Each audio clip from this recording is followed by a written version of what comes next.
Welcome to Open Your Reality, everyone. My name is Chad, and today I have a special guest. His name is Vedagurudev, and he lives in Thailand. He is a actual Kriya yoga master. And Vedagurudev and I became friends about 2.5 years ago, and we started talking. Vedagurudev contacted me. I brought him on the show. We fast became friends, and ultimately we started a Kriya yoga school together on the SKOOL platform, SKOOL. And we had that school Veda I think it was from around March, April Yeah, the until first day was March 8th, Mahashivarachi, that we started on, the grand day for Lord Shiva himself. It was March 8th, and that's when we started. And you know it's what you know been you know you know what's over really 2.5 years. yeah you know what's really 2.5. That's amazing. Time flies. But you know what's really strange about that? I believe March 8th is David Wilcock's birthday. We started Oh, the day of David outstanding. Wilcock's birthday. So I don't know. It's a sign from the universe. But to be frank, I want to let the viewers know that we haven't really spoken since what's it been about a year and a half, since November of 2024. I don't know. We may have talked a little bit after that, but we haven't really got on Zoom or StreamYard and had a conversation. And I haven't really been around the school. And the reason for that is because even though the school was somewhat successful, we were getting new members. And Vedagurudev, you went over the top to try to do whatever you could to help the students. It was just, for me, I needed to go in a different direction. And I started working 2 different jobs, and I was doing a lot of things to try to make money and live here in America, where it's very expensive. So you continued to go ahead and do the school, but I really don't. I told you before this interview, I don't want to know really anything because I want to catch up right here in front of the viewers. So I don't know anything about the changes with the school, your life, and everything. I want to find out. And I'll also give you the opportunity to ask me some questions if you'd like. But I guess my first question to you would be, it's been 18 months since we had a serious conversation. What has changed the most in your life over that time? Basically, I just dedicate my life to our Kriya Yoga Masterclass members. Since you left, we started doing a Soul Talks live stream, live from a Thailand beach every Sunday. It usually goes about 3 hours. We have a Mantra Monday where I do 108 Raksha beads, 1 mala for a new mantra every Monday.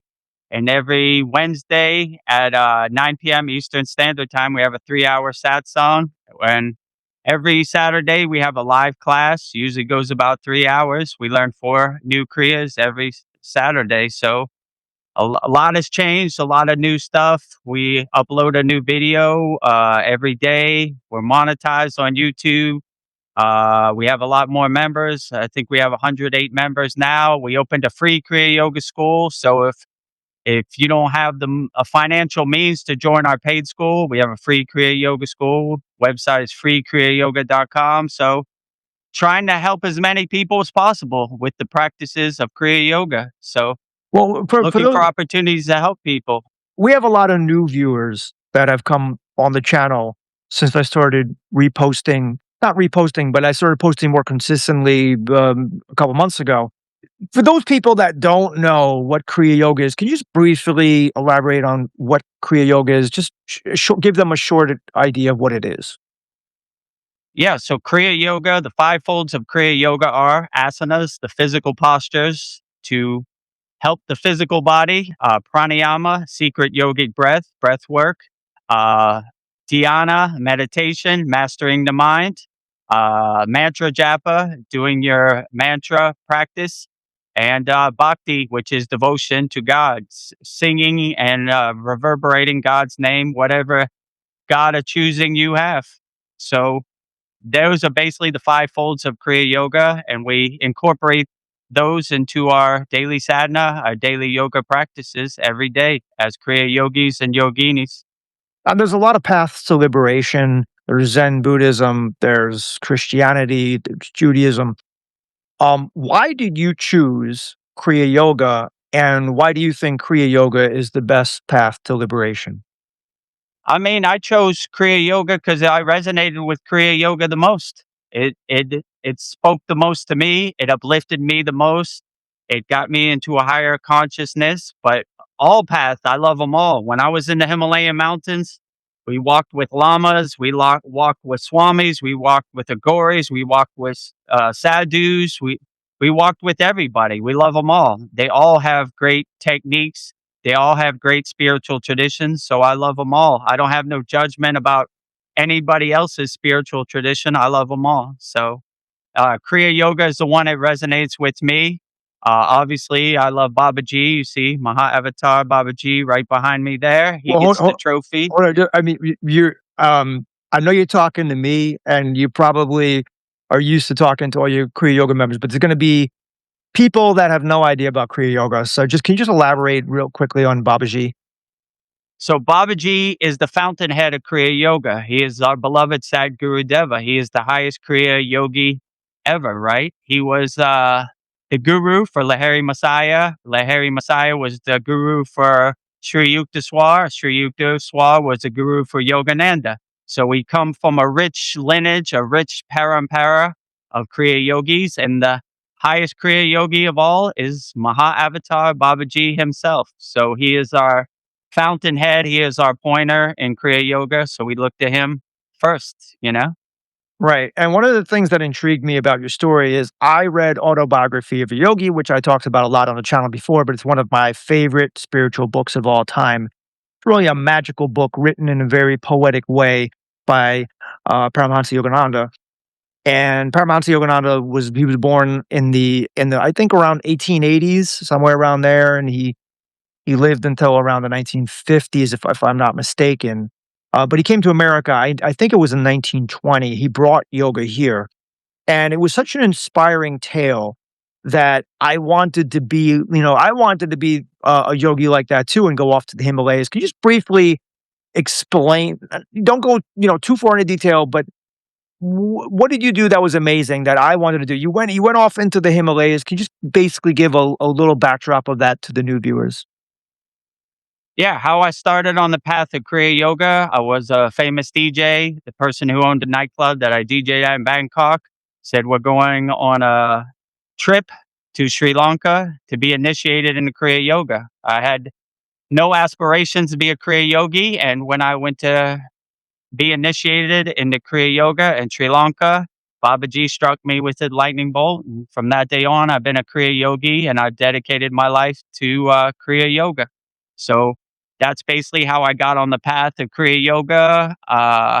Right now, I have the highest yoga certificate right here. It was called MYT, which is a Master Yoga Teacher certificate. I have a Yoga Acharya certificate. Later, I met my guru, Swami Vedananda Saraswati. His ashram is in Dwadahat, India, right down the street from Babaji's cave in the state of Uttarakhand in the Himalayan mountains. And yeah, I went on pilgrimage to find the secrets of Kriya Yoga, looking in cave, meeting different enlightened beings from all spiritual traditions. And that's basically how we developed our sadhana. My guru wrote a book called Kailash in Quest of Self. Kailash is the mountain for Lord Shiva himself. And he basically walked around India for 3 years, meeting enlightened beings. So our sadhana, our parampara, our lineage comes from a collection of different enlightened beings he met on the path. So that's basically my backstory. And for the last 10 years, I've been a Kriya yogi and I've been looking for opportunities to help people, So my guru sent me from the Himalayan mountains to come back to the Maya delusional world and be on the front line and help as many people as possible. I come from a place I was lost in the sauce. I was in my ego self. When I was a DJ, I thought I was the greatest DJ ever. But when I got on the path of Kriya Yoga, I realized that I could help people because I come from a place of experience. So my guru sent me back to the Maya delusional world. I came on Chad's Open Your Reality. He interviewed me. We started a Kriya Yoga school. Now we're helping people worldwide with the practices of Kriya Yoga. giving you some spiritual tools to help you overcome the world. Yeah, we worked very closely together, and the members of your school thought we were a great team. You were the expert. You're the Kriya Yoga master. I was somewhat of the facilitator, putting the information together, in the videos. But actually, you wrote everything. You give a class, you write a PDF. With all these PDFs, I think you could have written a book. You probably still can write a book with all of the PDFs you wrote that you put in your school. But basically, we were very close for a time, and as close as you could be virtually. We've never met in person. Now you live in Thailand. I could tell that. I was going to ask you if you're still in Thailand, but I could tell because it's the same house. I'm in Yeah. the same location, and I have not been back to Thailand since 2005. Would love to go and visit you one day, and that could be possible because I did quit my job a month ago. So now I'm kind of a free man. We talked about that just to drop before the interview. But can you just give us a picture of what you do in your day to day life in Thailand? How you live as a Kriya yogi, and I don't know. Some people might wonder, what does a Kriya yogi do all day? I mean, I've been blessed with not having to work a 9 to 5. So I basically do my sadhana, which is my yogic practice all day. I wake up, I do my puja, which is basically saying my mantra japa to all my different deities, Kriya Yoga masters, Lord Shiva, Lakshmi, Ganesha, all of the above. Then I do start off with my asanas.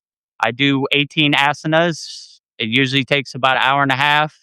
I do about a half an hour of pranayama, secret yogic breathing, like breath work. I do about half an hour of dhyana, mastering my mind and meditation. I do probably about another half hour of mantra japa, whatever my mantra choosing is on that day.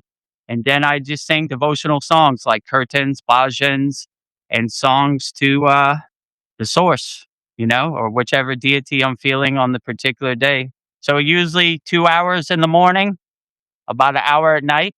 And then I integrate my Kriya Yoga practice into my daily life. I don't get attached to distractions. I try to master my mind and overcome whatever obstacles are presented to me on a daily basis. So I look for opportunities to integrate my Kriya Yoga practice in my daily life. And I always say every day is a test as a yogi, as my guru always used to say. So I jump out of bed in the morning and look for the opportunity. How's Babaji going to surprise me today? And he never disappoints.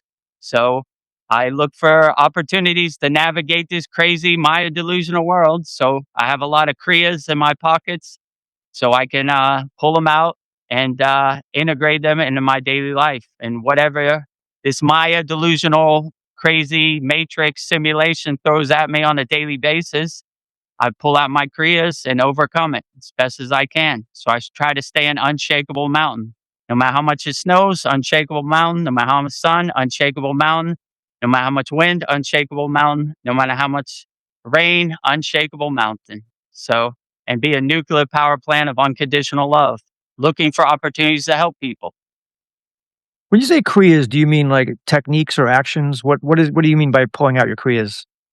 Yeah, kriyas are the techniques that we use. So certain kriyas we integrate them in certain situations. If I have something that's bothering me, I might pull out Patanjali's 9 emotional release techniques to release and let things go, detach, let go. Mhm. So I'm trying to breathe out all the stress and tension, breathe in the peace and harmony into my being, breathe out the stress and tension out of my being. So I'm looking for opportunities and I'm trying to help as many people as possible. This is the way as a Kriya yogi. Kriya yogis do believe in reincarnation and past lives, right? Yeah, they do, but the ultimate goal is to reach a state of moksha, which is liberation. That means you're getting off the hamster wheel. You're going into the clear and the bargo. You've exhausted everything you need to do in this life, and that's what I hope to do. So these kriyas, these techniques that we do are meant to extend our life and go as far down the spiritual path as possible So hopefully we don't have to come back to this crazy Maya delusional world and get the memory wipe again and start from zero. But if we do, hopefully we make as much progress as we do and we pick up where we left off. So that's my plan.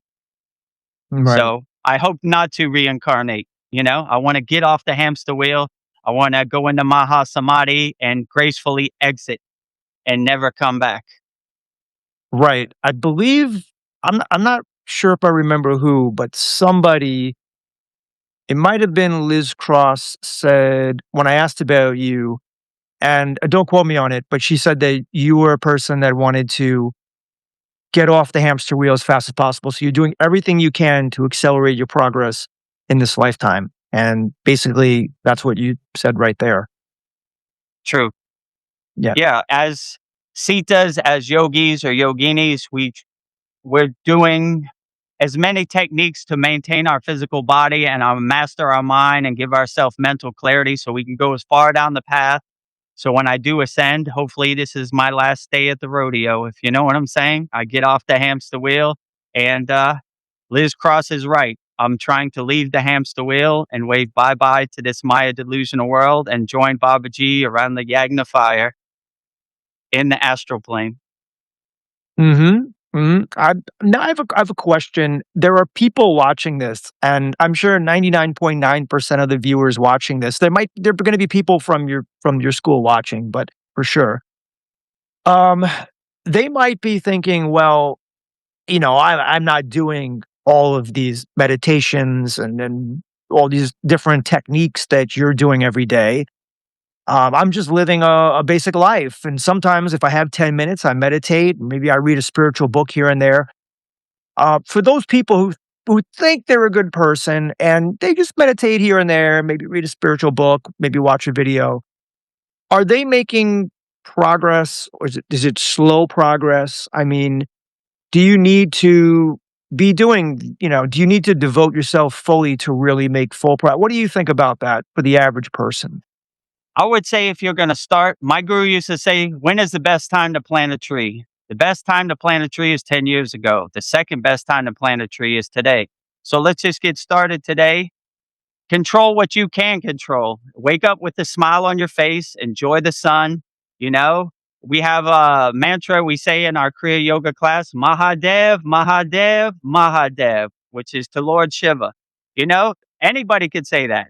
Just try to stay happy in any situation, no matter what it is, and start to laugh at this simulation and this Maya delusional world like the joke it is and become the detached witness.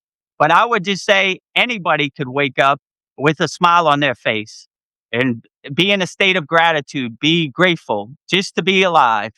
Anybody could do that. So you don't got to worry about advanced techniques or samadhi and any of this. Just wake up with a smile on your face. And that will help you navigate this world like butter melting in the sun. If you just carry a smile throughout the day, you'll be okay. And just don't get attached to anything. Like, do what serves you in the present moment. Things you can't control, don't really worry about it. If you want to find a savior, just go in the bathroom, look in the mirror. You're looking at a savior. Save yourself, be your best cheerleader. We talked about this before. The water in your body is listening. Always speak highly to yourself. Always uplift you. We always say rising tides lift all boats in our Kriya Yoga Masterclass. No yogi or yogini left behind. Just look at me. If I could do it, you definitely could do it. You could do it better than me. I was just like you. I was lost in the sauce. I was attached to my ego self. I thought my car defined my soul, my bank account defined my soul. When I got initiated in the Kriya Yoga, I let go of all those identities, all those conditionings, and I started to walk the spiritual path. So if I could do it, anybody can do it. And I want to be a good example. Like, look at me. I'm nobody special. I wasn't born into a yogic family or a yogic tradition, but if I could commit to the yogic practices and Kriya Yoga, then you can too. And we have a free Kriya Yoga school. Try it out. freekriyayoga.com. We have 11 beginner mini courses. Try it out. Give you some Kriyas, some techniques to put in your pocket, some meditation, some asanas, and Yeah, it's for everybody. Everybody could do it. Like when you were in our Kriya Yoga school, when we did Shavasana, the corpse pose, even Chad could do Shavasana, the corpse pose, right? I'm So I'm just I'm lay on your back with your arms and legs apart. I'm the most unflexible person or inflexible person in the world, I think. I've completely given up on stretching. But the corpse pose, yes. And actually I used to do a lot of I sent away for a Kriya Yoga course when I was in my 20s Mm. from Yogananda's association. And I would follow the the asanas in this little booklet. I think I still have it too. And we would always end in the corpse pose. And that was my favorite pose. But the other ones would stress and strain me, and I would do it every day, but I could never really make progress. I'm just too stiff in the body for some reason. But you say if you could do it, I don't think I could ever sit like that. I think even if you paid me $1,000,000 to try, I wouldn't be able to. I said the same thing when got initiated into Kriya Yoga. I saw the asanas and I said, no way, my body does not do that. But slowly and gently, warming up our hips, warming up our legs.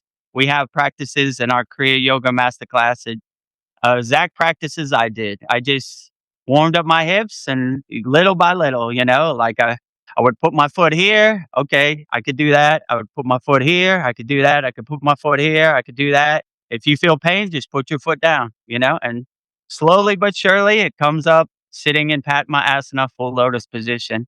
So I know what you're saying, Chad. I said the same thing when I started in Kriya Yoga. I was like, no, I do not do the asanas. My body does not twist into a pretzel. But you've seen our class, and Vedagurudev can do it. You could do it. Just Yeah, warm up. yeah. I've seen you do. There's a good book by I think it's BKS Iyengar, Light on Yoga. I bought that book many years ago, and I've seen all the twisted pretzels, type of Mhm. moves. And I've seen you also do them live during our school classes. So for sure, you're the real deal. I wanted to ask you something else. Um, we haven't talked for a year and a half, and I know you do your Kriya techniques.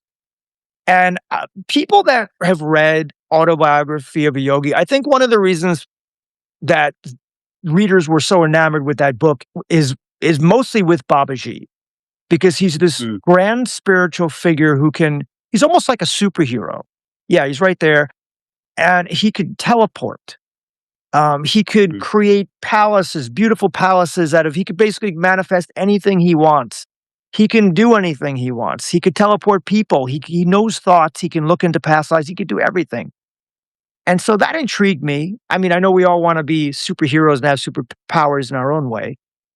And I also know that they could be an obstacle on the path mm. to liberation, because then people get caught up with the ego attachment of trying to seek those powers instead of evolving their soul, which you've touched on.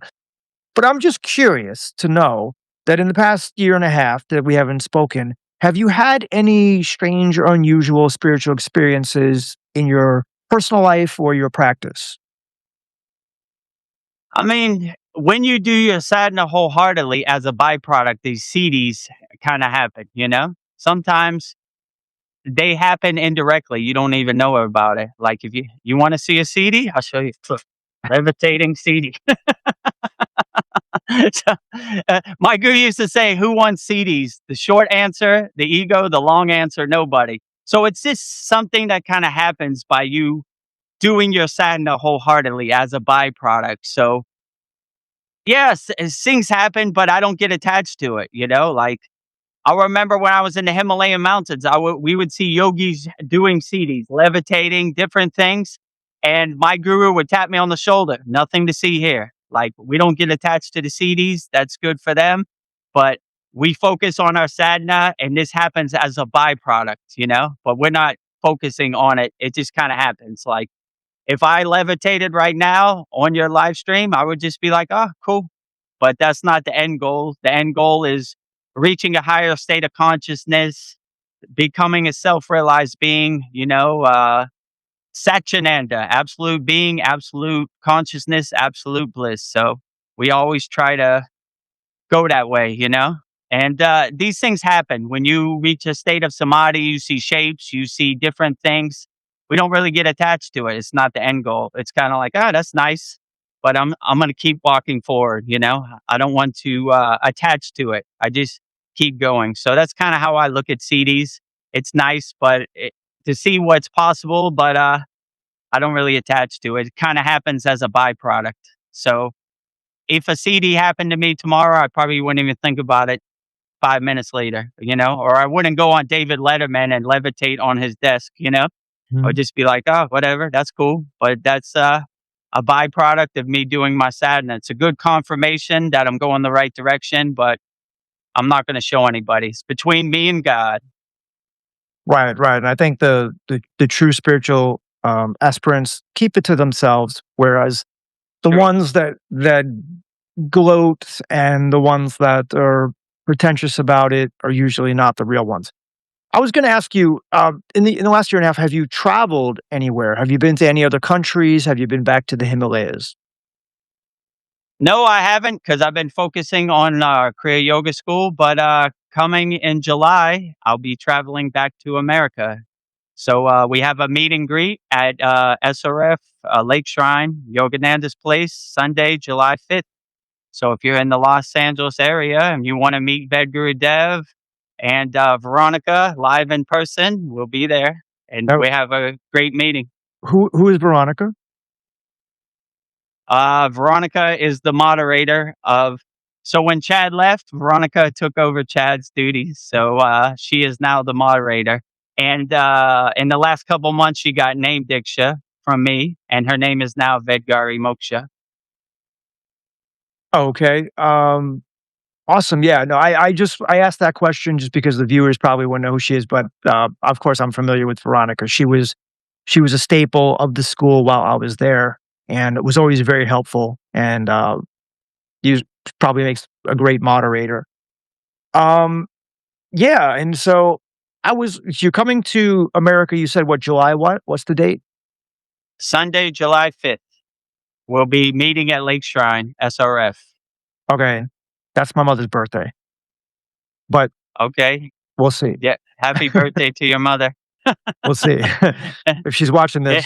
this. If um, your mother wants to celebrate her birthday at Lake Shrine SRF, the mecca of Kriya Yoga, Yogananda's place where he wrote Autobiography of a Yogi, we'd love to see your mother in person, and I would love to meet your mother in person. how can somebody join? How can somebody go there? Do they have to have a special invite, or they just go?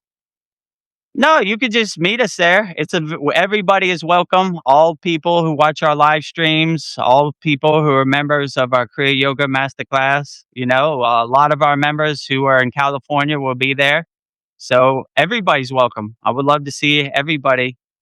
We don't discriminate. We love everybody. So if you come, we welcome you with open arms. So Mhm. everybody's welcome. And I guess if you want to come, let me know, vedgurudev@gmail.com, and or post in the comments below, and I'll let you uh, I'll let you know what time we're meeting up, where we're meeting up. We'll probably do some practices. I'll answer your questions live in person. I'll demonstrate the practices of Kriya Yoga live in person. So whatever questions you have, it's a chance to get up close and personal with Vedagurudev. You haven't been back to America since you started the school 2.5 years ago, right? Right. So Yeah, this I is just dedicate my last 2 years to the Kriya Yoga school. so this is going to be really your first opportunity to meet the students in America or Right. elsewhere. I know you've met a few students, like I think Brian. I think you met him in Chiang Mai, and you might have met some other students that we had. Yeah, there was another student who came to Thailand about 2 months ago. His Mhm. name's Naveen. He's from California. So I've met a couple, but it's rare. We only have a couple students. Most of our students are in America, so you'll be able to touch Vedgurudev live in person and see I'm not AI. I'm a real person, just like you. I don't know why people think I'm AI, and they always say that, and I'm like, can't you see that I'm very expressive, my background's change. I mean, I do things that AI wouldn't do, but still people say that. It's unfortunate, but I know that I heard that YouTube is going to be putting an AI label under any videos that have AI. Their advanced AI Mm. tech will spot AI, and so you'll know when you're watching an AI video in the future. So it won't say it for us though. Vedagurudev and Chad of Open Your Reality are always human beings. And we will remain human beings. Um, so that's really cool. So you're gonna come to how long are you gonna be in America for? 2 weeks. Okay. I know you have a brother out in that area, so I'm sure you'll be visiting your brother over there. Any Right. plans to come to the East Coast? Maybe. My mother lives in Atlanta, Georgia, so maybe I'll go see my mother. She's getting up there in age, so should probably take a visit to my mother. Okay. Okay.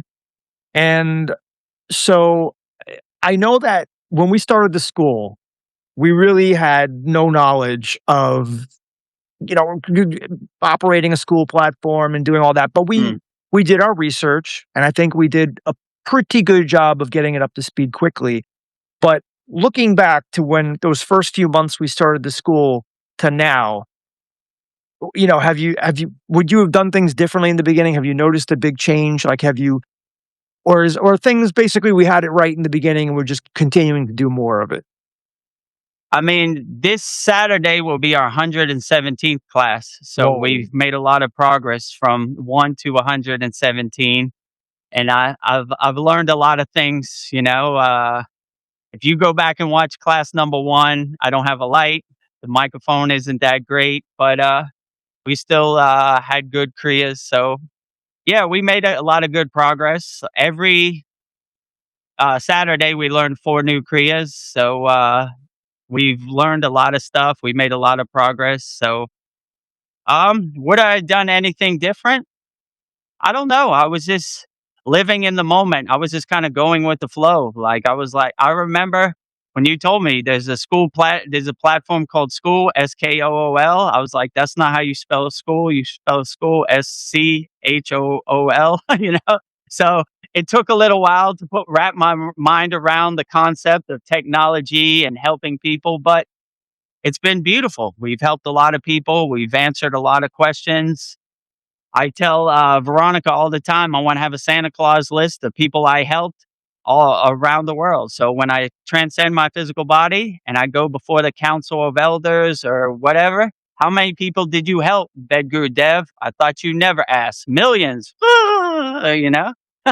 Mhm. So I'm sure they're not going to ask me about how much money I have in the bank. I'm going to say I helped millions of people. And that is the real karma yoga way, helping people, selfless service. So we have 2 live streams per week. We usually go for like 3 hours on each one, and we just answer people's questions. So whatever spiritual questions you have, people send them in, and I just answer them wholeheartedly. Whatever it is. Sometimes they ask me about aliens. Sometimes they ask me about God. I answer them as best I can. If I don't know, I'll tell you I don't know.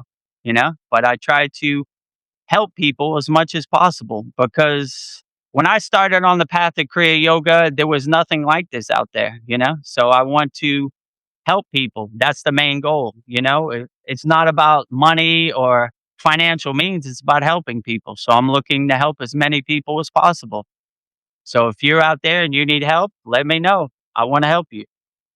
So that leads me into my next question. We only have 3 minutes left because we're capped here today, but uh, real quickly, you know, there's so much spiritual information out there. There's so many books you can buy. There's so many videos. How important do you think it is to have an actual bona fide teacher like yourself, who I like to say who has walked the walk, talk the talk, walk the walk, um, to lead you? Is how important is that? Yeah, it's important, but it's not the end all be all.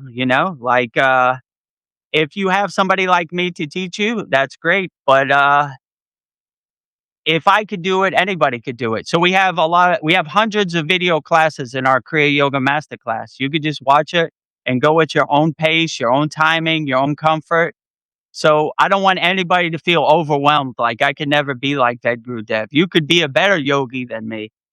So I just want to be an example. If I could do it, you could do it. So If you have a teacher, that's great. Or if you have a guru like me, that's great. If you don't, that's still great. Just start. Just start doing. We are Kriya yogis. We are action yogis. We don't talk about Kriya yoga. We do Kriya yoga. If you read Autobiography of a Yogi and these other books, they have a bunch of stories, but they don't tell you where to start. We do Kriya yoga. So if you're ready to get started and plant that tree, our website is kriyayogamasterclass.com. And we have a special promotion now, a lifetime membership, $200. And if you click on the link, I'll give Chad a percentage of it to help Chad in No, his that's time of need. that's okay. I don't. That's okay. I want $200 seems like super cheap for a lifetime membership. So just you don't have to give me anything, Vedagurudev. I just want to help the school, help you. You deserve it. You deserve all the money. So if anybody joins, I don't want it. I want it to go to the school. Well, if it wasn't for you, Chad, none of this would have been possible.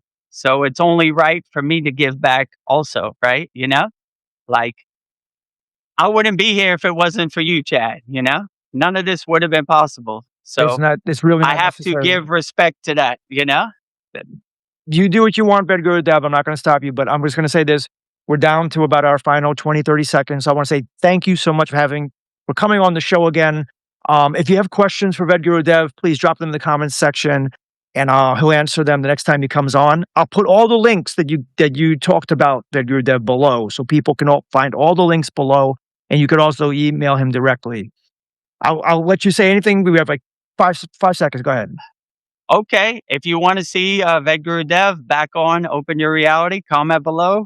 Weekly Q&A, Vedagurudev. I'll answer all your questions.